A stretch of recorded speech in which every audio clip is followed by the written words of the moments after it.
ఈరోజు మనం ఈ సీడ్స్తో మంచిగా కారం చేసుకుందాం. చూసారు ఏమేమి ఉన్నాయో, water melon seeds, pumpkin seeds and sunflower seeds ఉన్నాయి. వీటి వల్ల చాలా హెల్త్ బెనిఫిట్సే ఉన్నాయి. మెయిన్గా స్కిన్ హెల్త్ ఇంప్రూవ్ చేస్తుంది అండ్ ఇమ్యూనిటీని బూస్ట్ చేస్తుంది. ఇంకా కరివేపాకు మునగాకు కూడా వేస్తున్నాం కాబట్టి హెయిర్ గ్రోత్ కూడా మంచిగా ఉంటుంది. ఇట్లా చెప్పుకుంటూ పోతే చాలానే ఉన్నాయి. సో ఇంకా లేట్ చేయకుండా రెసిపీలోకి వెళ్ళిపోదాం.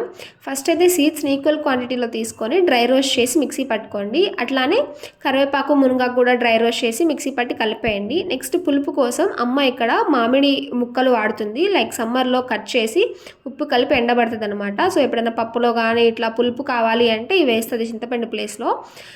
ఇంకా పల్లీలు, పుట్నాల పప్పు కూడా మిక్సీ పట్టి కలిపేసుకొని చిన్నులపాయలు, కారం వేసాం మేము, ఎండుమిర్చి అవైలబుల్ లేక. సో మీరు కూడా కారం ట్రై చేయొచ్చు, టేస్ట్ బాగుంది. ఇంకా లాస్ట్లో సాల్ట్ అండ్ ధనియాల పొడి వేసి కలిపేసి ఒక చిన్న జార్లో వేసి డైనింగ్ టేబుల్ మీద పెట్టుకున్నాం అనుకోండి, ఇడ్లీలో కానీ దోశలో కానీ లేకపోతే వేడివేడి అన్నంలో కానీ నెయ్యి వేసుకొని తింటే టేస్ట్ అదిరిపోతుంది. చాలా హెల్తీ కూడా. సో మీరు కూడా ట్రై చేసి కామెంట్ చేయండి అండ్ వీడియో నచ్చితే సబ్స్క్రైబ్ చేసుకోండి ప్లీజ్.